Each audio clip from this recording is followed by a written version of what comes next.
N'oubliez pas de soutenir et de vous abonner à la page Echo News Insight pour recevoir toutes les nouveautés. Un an après la disparition tragique de Leslie Hurlbeck et Kevin Trompat, les parents de la jeune femme ont partagé leurs sentiments à l'approche de cette date anniversaire, une journée douloureuse qu'ils devront affronter régulièrement en attendant le dénouement judiciaire. Le drame s'est déroulé précisément il y a un an, lors du double meurtre de Leslie Hurlbeck et Kevin Trompat, survenu dans la nuit du 25 au 26 novembre 2022 dans les Deux-Sèvres. Les victimes ont été prises au piège d'une embuscade tendue par l'un de leurs amis. Le principal suspect dans cette affaire, Tom T., est actuellement détenu par les autorités.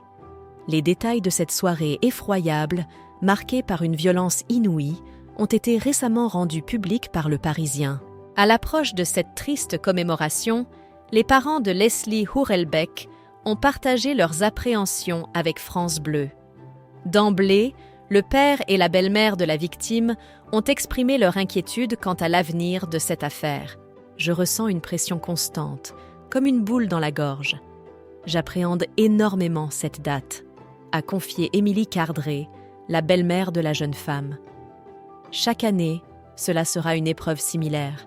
Il faut éviter de se replonger dans l'horreur, a ajouté Stéphane Hurlbeck, le père.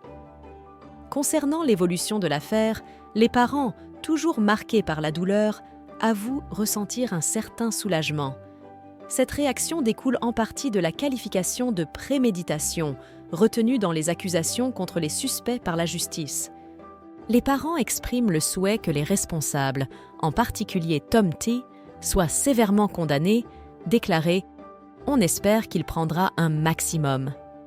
Leur consternation est palpable alors qu'ils qualifient cette personne, qui était autrefois très proche de Leslie et Kevin, de psychopathe, suggérant le comble de l'horreur que représente cette personne. Selon les parents, les suspects se blâmeraient mutuellement.